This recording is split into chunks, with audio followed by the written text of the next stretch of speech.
जय श्री कृष्णा। राधे राधे। आज आप सुनेंगे विनायक चतुर्थी के दिन गणेश जी की 5 कथाएं। जय श्री कृष्णा। राधे राधे। आइए हम सब सुनते हैं श्री विनायक गणेश चतुर्थी व्रत की कथा। कथा के अनुसार एक बार भगवान शिव और माता पार्वती नर्मदा नदी के किनारे बैठे थे। वहाँ माता पार्वती ने भगवान शिव से समय व्यतीत करने के लिए चौपार खेलने को कहा। शिव चौपार खेलने के लिए तैयार हो गए, परंतु इसे खेल में हार जीत का फैसला कौन करेगा, यह प्रश्न उनके समक्ष उठा। तो भगवान शिव ने कुछ तिनके एकत्रित कर उसका एक पुतला बनाकर उसकी प्राण प्रतिष्ठा कर दिया और पुतले से कहा, बेटा, हम चौपार खेलना चाहते हैं, परंतु हमारी हार जीत का फैसला करने वाला कोई नहीं है, इसलिए तुम बताना कि हम दोनों में से कौन हारा और कौन जीता। उसके बाद भगवान शिव और माता पार्वती का चौपार खेल शुरू हो गया। यह खेल 3 बार खेला गया और संयोग से तीनों बार माता पार्वती ही जीत गई। खेल समाप्त होने के बाद बालक से हार जीत का फैसला करने के लिए कहा गया, तो उस बालक ने महादेव को विजय बताया। यह सुनकर माता पार्वती क्रोधित हो गई और क्रोध में उन्होंने बालक को लंगड़ा होने की कीचड़ में पड़े रहने का श्राप दे दिया। बालक ने माता पार्वती से माफ़ी मांगी और कहा कि यह मुझसे अज्ञानतावश ऐसा हुआ है, मैंने किसी दोष भाव से ऐसा नहीं किया। बालक द्वारा क्षमा मांगने पर माता ने कहा, यह गणेश पूजन के लिए नाग कन्या आएगी, उनके कहे अनुसार तुम गणेश व्रत करो, ऐसा करने से तुम मुझे प्राप्ति करोगे। यह कहकर माता पार्वती शिव के साथ कैलाश पर्वत पर चली गई। 1 बरस के बाद उस स्थान पर नाग कन्या आई। तब नाग कन्याओं से श्री गणेश के व्रत की विधि मालूम करने पर उस बालक ने 21 दिन लगातार गणेश जी का व्रत किया। उसकी श्रद्धा से गणेश जी प्रसन्न हुए। उन्होंने बालक को मनोवांछित फल मांगने के लिए कहा। उस पर उस बालक ने कहा, हे विनायक, मुझसे इतनी शक्ति दीजिए कि मैं अपने पैरों से चलकर अपने माता पिता के साथ कैलाश पर्वत पर पहुंच सकूं और वो यह देख प्रसन्न हो जाए।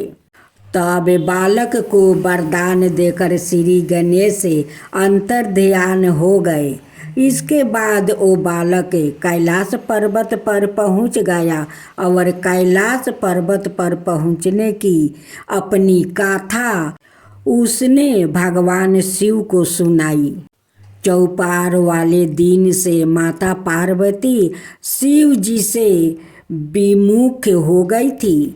अंत देवी के रूठ होने पर भगवान शिव ने भी बालक के बताए अनुसार 21 दिनों तक श्री गणेश का व्रत किया। इस व्रत के प्रभाव से माता पार्वती के मन से भगवान शिव के लिए जो नाराजगी थी वो समाप्त हो गई। तब यह व्रत विधि भगवान शंकर ने बताया, पार्वती को बताया। यह सुनकर माता पार्वती के मन में भी अपने पुत्र कार्तिकेय से मिलने की इच्छा जागृत हुई।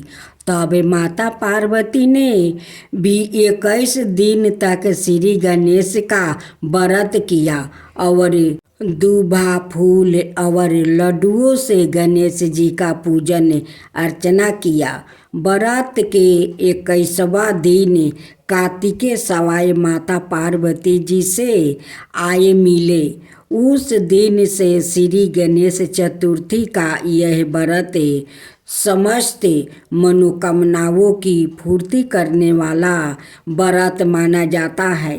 इस व्रत को करने से मनुष्य के सारे कष्ट दूर होकर मनुष्यों को समस्त सुख सुविधाएं प्राप्ति होती है।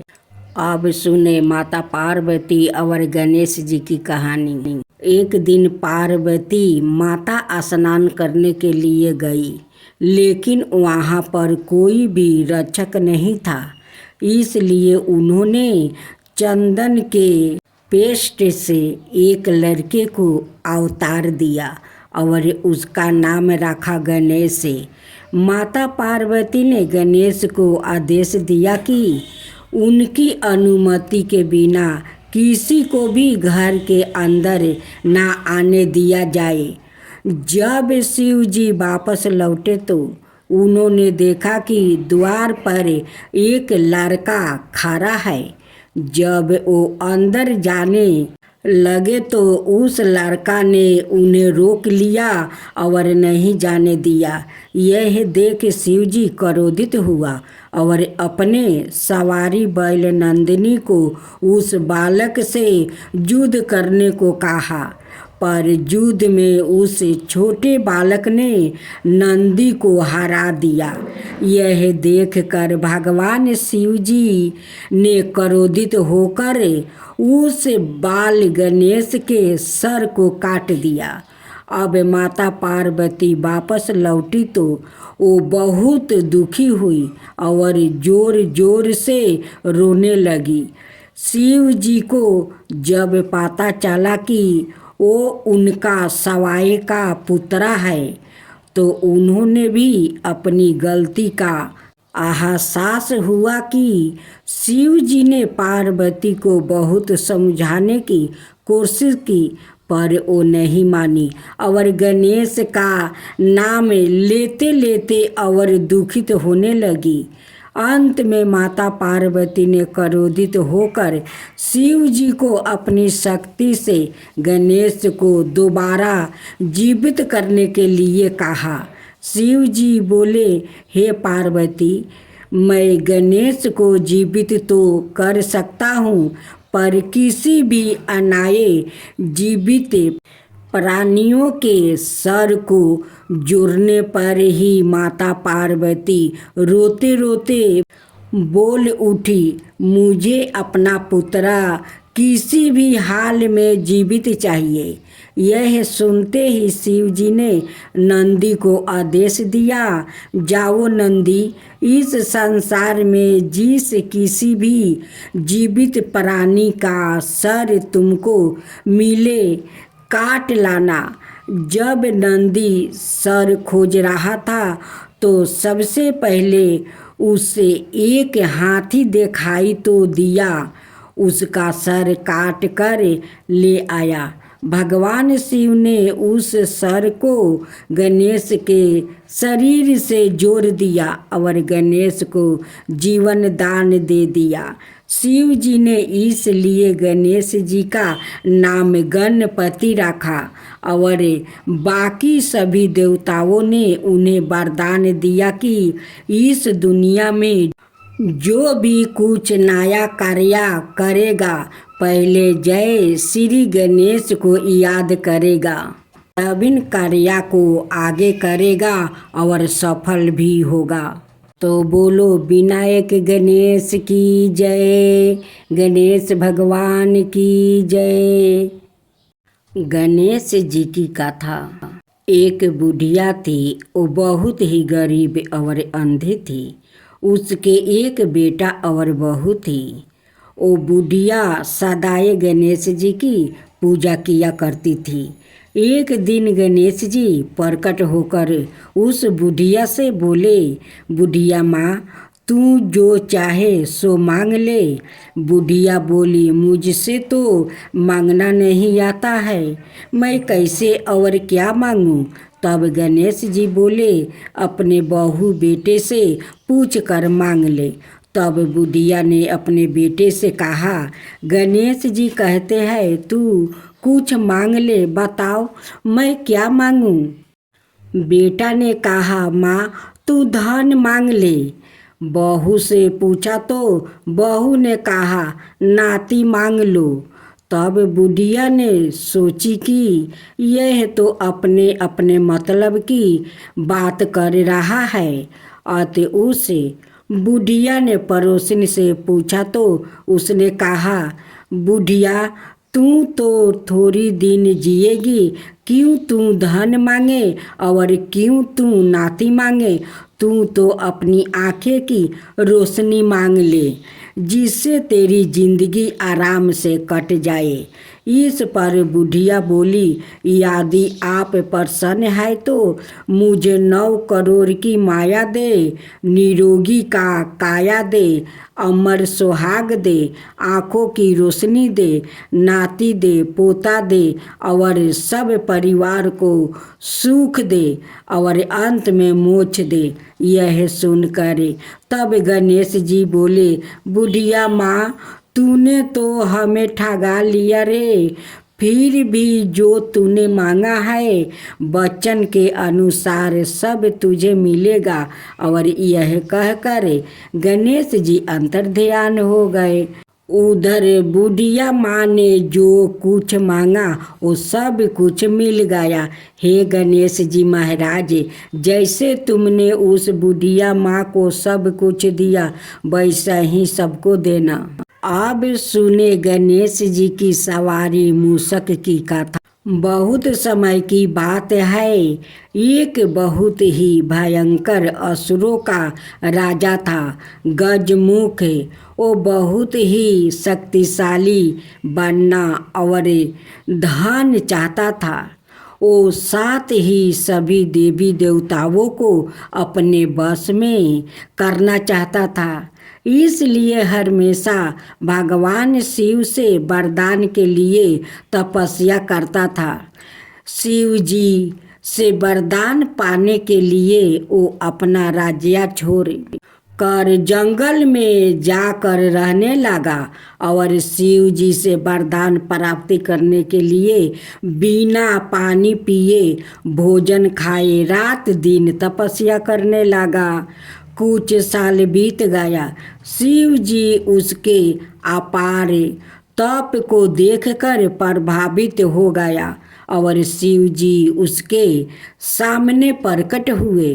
शिव जी ने खुश होकर उसे दैविक शक्तियाँ प्रदान किया, जिससे वो बहुत शक्तिशाली बन गया। सबसे बड़ी ताकत जो शिव जी ने उसे प्रदान किया वो यह था कि उसे किसी भी शस्त्र से नहीं मारा जा सकता था। असुर गजमुख को अपनी शक्तियों पर गर्व हो गया और वो अपने शक्तियों का दुरुपयोग करने लगा और देवी देवताओं पर आक्रमण करने लगा। मात्र शिव, विष्णु, ब्रह्मा और गणेश ही उसके अंतक से बचे हुए थे। गजमुख चाहता था कि हर कोई देवता उसकी पूजा करे। सभी देवता शिव, विष्णु और ब्रह्मा जी के शरण में पहुँचे और अपनी जीवन की रक्षा के लिए गुहार करने लगा। यह सब देखकर शिव जी ने गणेश को असुर गजमुख को यह सब करने से रोकने के लिए भेज दिया। गणेश जी ने गजमुख के साथ युद्ध किया और असुर गजमुख को बुरी तरह से घायल कर दिया, लेकिन तब भी वो नहीं माना। उस राक्षस ने सवाई को एक मूषक के रूप में बदल लिया और गणेश जी की और आक्रमण करने के लिए दौड़ा। जैसे ही वो गणेश जी के पास पहुंचा। गणेश जी कूद कर उसके ऊपर बैठ गया और गणेश जी ने गजमुख को जीवन भर के मूस में बदल दिया और अपने वाहन के रूप में जीवन भर के लिए रख लिया। बाद में गजमुख भी अपने इस रूप से खुश हुआ और गणेश जी का प्रिय मित्र भी बन गया। भोलेनाथ की जय हो, भोलेनाथ की जय हो, माता पार्वती की जय हो, माता पार्वती की जय हो। एक साहूकार था जो भगवान शिव का अनाय भक्त था। उसके पास धन आए किसी भी चीज की कमी नहीं थी, लेकिन उसकी कोई संतान नहीं थी और वो इसी कामना को लेकर रोज शिव जी के मंदिर जाकर दीपक जलाता था। उसके इस भक्ति भाव को देखकर एक दिन माता पार्वती ने शिव जी से कहा कि प्रभु, यह साहूकार आपका अनय भक्त है, इसको किसी बात का कष्ट है तो आपको उसे अवश्य दूर करना चाहिए। शिव जी बोले कि हे पार्वती, इस साहूकार के पास पुत्र नहीं है, यह इसी से दुखी रहता है। माता पार्वती कहती है कि हे ईश्वर, कृपा करके इसे पुत्र का वरदान दे दीजिए। तब भोलेनाथ ने कहा कि हे पार्वती, साहूकार के भाग्य में पुत्र का योग नहीं है। ऐसे में अगर इसे पुत्र प्राप्ति का वरदान मिल भी गया तो वो केवल 12 बरस की आयु तक ही जीवित रहेगा। यह सुनने के बाद भी माता पार्वती ने कहा कि हे प्रभु, आपको इस साहूकार को पुत्र का वरदान देना ही होगा। अनाथ भक्त क्यों आपकी सेवा पूजा करेंगे। माता के बार बार कहने से भोलेनाथ ने साहूकार को पुत्र का वरदान दे दिया, लेकिन यह भी कहा कि वो केवल 12 बरस तक ही जीवित रहेगा। साहूकार यह सारी बातें सुन रहा था, इसलिए उसे ना तो खुशी हुई और ना ही दुख। वो पहले की तरह भोलेनाथ की पूजा अर्चना करता रहा। उधर सेठानी गर्भवती हुई और 9 महीने के बाद एक सुंदर सा बालक की प्राप्ति हुई। परिवार में खूब उत्साह मनाया गया, लेकिन साहूकार पहले ही की तरह रहा और उसने लड़का की 12 बरस की आयु का जिक्र किसी से भी नहीं किया। जब बालक 11 बरस की आयु हो गई तो एक दिन साहूकार की सेठानी ने बालक के विवाह के लिए कहा। तो साहूकार ने कहा कि वो अभी बालक को पढ़ने के लिए काशी जी भेजेंगे। इसके बाद उसने बालक के मामा जी को बुलाया और कहा कि इसे काशी पढ़ने के लिए ले जाओ और रास्ते में जिस भी स्थान पर रुकना वहाँ यज्ञ करते और ब्राह्मणों को भोजन कराते हुए आगे बढ़ना। उन्होंने भी इसी तरह करते हुए जा रहे थे कि रास्ते में एक राजकुमारी का विवाह था। जिससे उसका विवाह होने वाला था वो एक आँख से काना था। तो उसके पिता ने जब अति सुंदर साहूकार के बेटे को देखा तो उनके मन में आया कि क्यों ना इसे ही घोड़ी पर बैठाकर शादी के सारे कार्य संपन्न करवा लिया जाए। तो उन्होंने मामा से बात की और कहा कि इसके बदले में वो अथाह धन देंगे। तो वो भी राजी हो गया।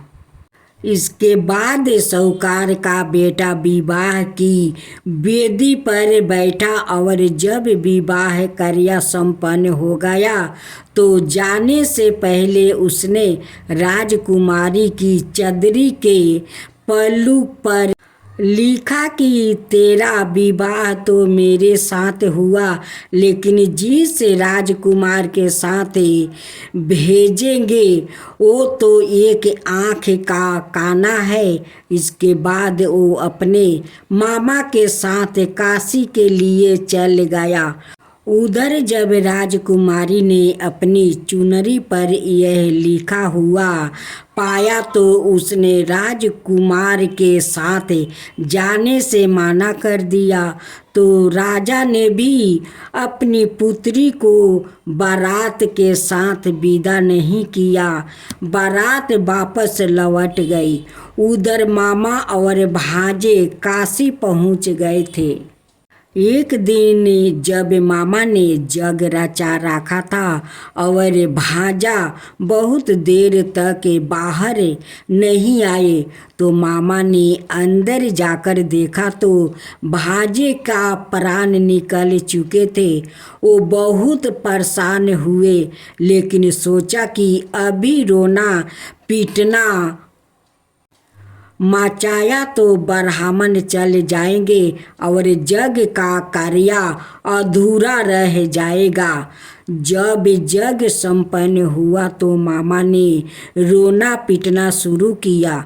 उसी समय शिव पार्वती उधर से जा रहे थे तो माता पार्वती ने शिव जी से पूछा, हे प्रभु, ये कौन रो रहा है?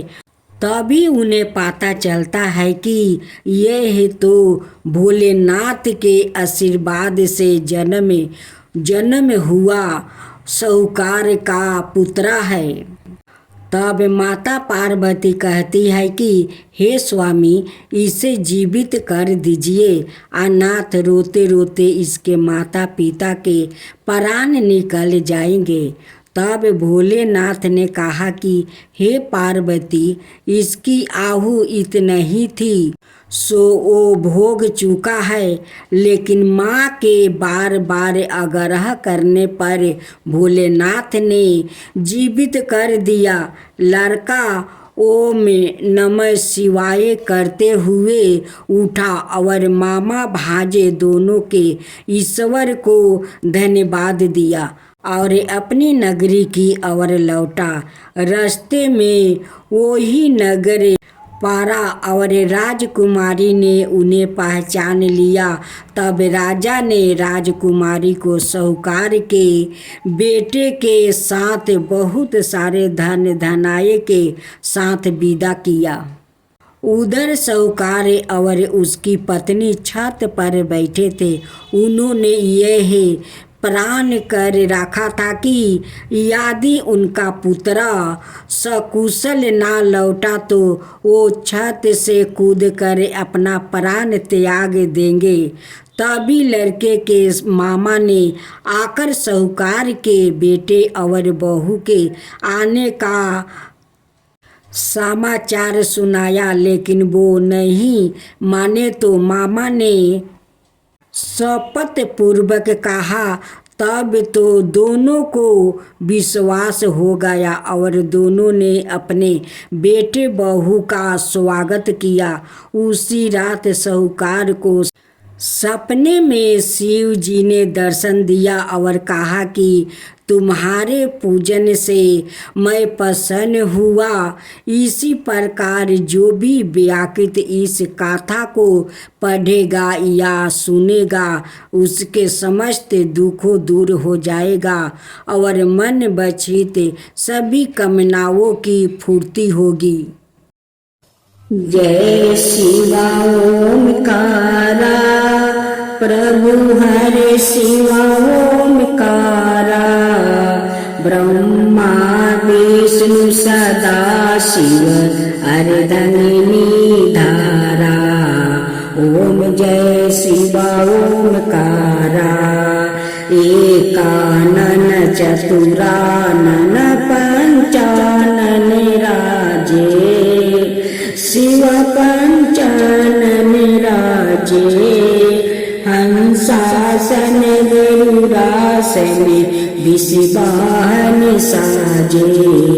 ओम जय शिवा ओमकारा, दो भुज चार चतुर भुज दस भुज अति सोहे, तीनों रूप निरखता त्रिभुवन जनि मोहे।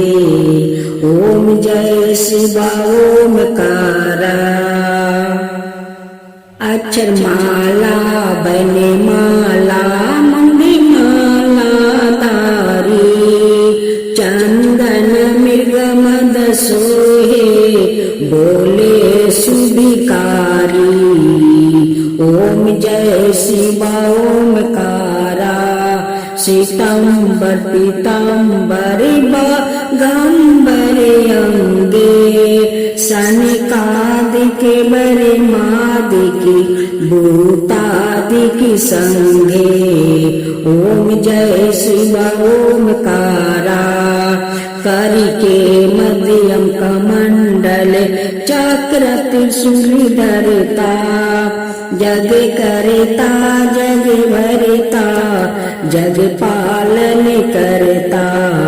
ओम जय शिवा ओमकारा, ब्रह्मा विष्णु सदा शिव जानते अविवेका, प्राण बचर के मध्यम याहे तीनों एका। ओम जय शिवा ओमकारा, तिरगुण शिव जी के आरती जो कोई नर गावे, शिवा जो कोई नर गावे। कहत शिवानंद स्वामी मन भजत शिवानंद स्वामी, मन वांछित फल पावे। ओम जय शिवा ओमकारा, जय शिवा ओमकारा।